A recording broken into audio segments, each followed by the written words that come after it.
What we have here is a Frigidaire Gallery 21.4 cubic foot French door fridge.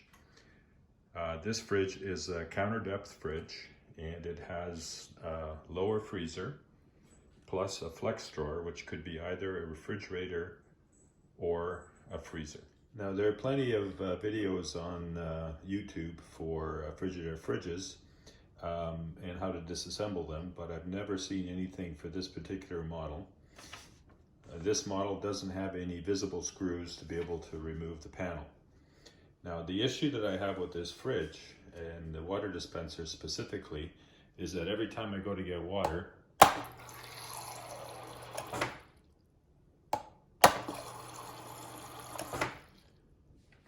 the switch seems to stick and there's a big long loud click.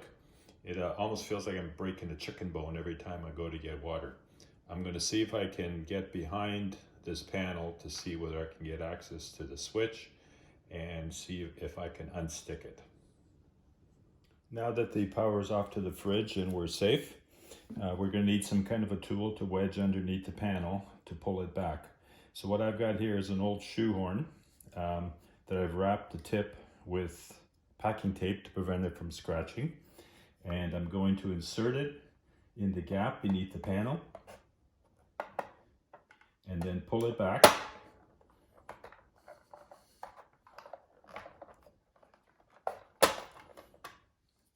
To release the little panel from the retaining clips down here. Now, I've exposed the micro switch, and if I press on the micro switch, it actually goes in very easily and is not the source of the problem.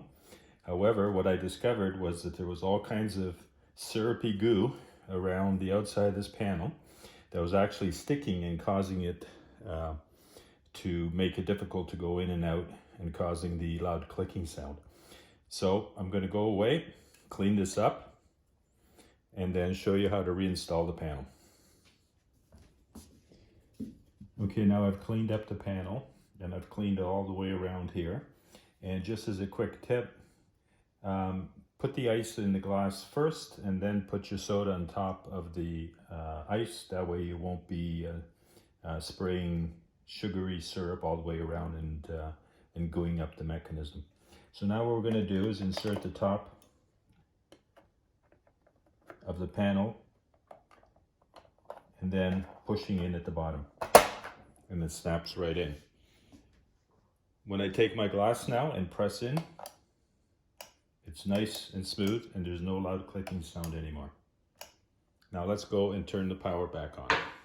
Just to complete this video, in case you need to remove this panel to get access to the workings behind there, in case you need to replace a solenoid or you need to clean it, or in fact you have to replace this whole panel.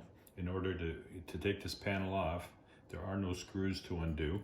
You do the same thing with this tool to get lever behind and work your way across. It's only held in by clips. Once you get the top panel loosened up, just pull it forward. And there you have access to the panel, to the water line, and to the ice chute in case you need to do some repairs or clean it or dislodge ice that's jammed up in there. And to put it back in again, you do the reverse, except you put the top in first. Make sure it's in at both sides and flush, and then just push in at the bottom and it gets secured. Okay, now we've turned the power back on to the fridge, and as you can see, it indicates a power outage. So just touch anywhere on the panel and the power outage symbol goes away. Now we'll give it one try now that the water has been back on and the loud clicking sound is gone. So if you have this problem, remove that panel, clean it all out, and in some cases you may have a faulty micro switch. You do the same thing, remove the panel, you can change the micro switch, and then put the panel back in and you're good to go. Thank you for watching my video.